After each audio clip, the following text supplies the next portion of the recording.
Preste bastante atenção na pergunta do Celso Portioli. Esses dias veio uma postagem, eu perguntei para muitas pessoas que já vieram aqui.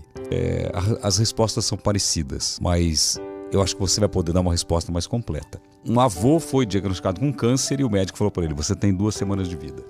E aí ele voltou para casa, a família devastada, e a netinha dele sonhou com Deus e Deus dizendo que o avô seria curado. No outro dia ela acordou e falou para o avô: eu sonhei que o vovô não vai morrer, foi curado por Deus. O avô voltou no médico e falou pro médico: a minha neta sonhou que eu fui curado, eu quero fazer exames. O médico falou: não é hora mais de lutar, é hora de aceitar, não tem mais o que fazer. Não, mas fizeram exames e o avô estava curado. Milagre. Aí quando eu fui ler os comentários, dizendo o seguinte: por que o avô dela mereceu e uma criança não recebeu a mesma graça? Que Deus é esse? E aí? Excelente pergunta. A opinião que eu tenho sobre isso, a vivência que eu tenho sobre isso é a seguinte: você já parou para pensar que todos os milagres de Jesus foram incompletos e provisórios? Todos os milagres incompletos e provisórios. Vou dar exemplo. Um dos maiores milagres de Jesus foi a multiplicação dos pães e peixes. Sim. Mas quanto tempo durou aquela comida?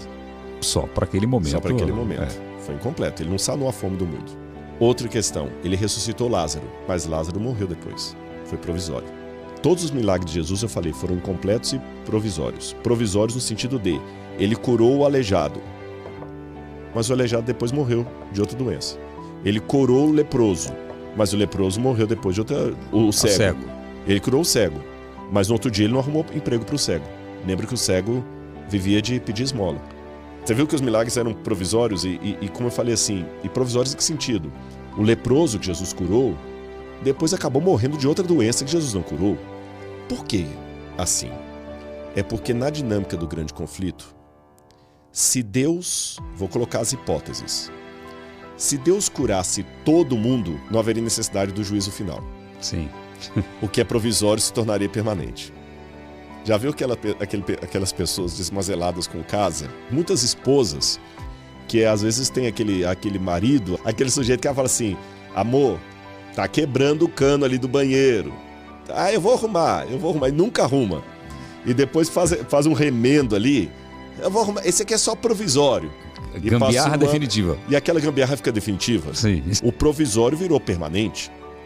E a pior coisa que tem é quando o provisório se torna permanente. É gambiarra mesmo, você usou a expressão correta. Esse mundo é provisório. Se Jesus tornar o provisório permanente, Jesus vai estar fazendo como aquele marido. Ele não vai estar consertando, ele vai estar apenas deixando a gambiarra. Se ele curasse todo mundo, ele ia simplesmente deixar a gambiarra para sempre, porque ele vai consertar tudo sem trazer o juízo final, sem dar fim ao pecado, sem destruir o dito cujo com os anjos dele, sem separar o joio do trigo. Ele vai simplesmente estar perpetuando a gambiarra. Por isso que Deus não pode curar todo mundo. Não é a hora ainda. Você não pode abrir o cano na pressão máxima, porque é gambiarra. Se você abrir o cano na pressão máxima sendo gambiarra, vai estourar a parede, vai ser um estrago pior do que se você deixar... Ainda deixa o chuveiro só um pouquinho, porque ainda está na gambiarra. Mas deixa um pouquinho, porque você precisa tomar banho.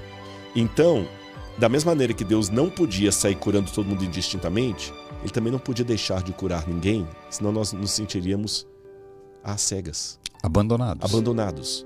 Então Deus não cura todo mundo, porque Ele não quer tornar o provisório permanente, mas Ele também não evita curar um e outro, porque é um sinal. Olha, eu ainda estou aqui. Sabe aquela mãe que o menino está comendo? Mamãe está aqui.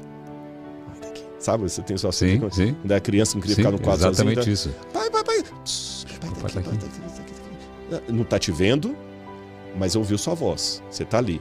Então, essas curas que Deus faz aqui e ali, não é porque o avô da menina mereceu mais do que o outro, porque aquela criança, Deus é injusto, que Ele seleciona. É uma maneira de falar assim: papai está aqui. Não dá para acender a luz ainda, você vai dormir agora.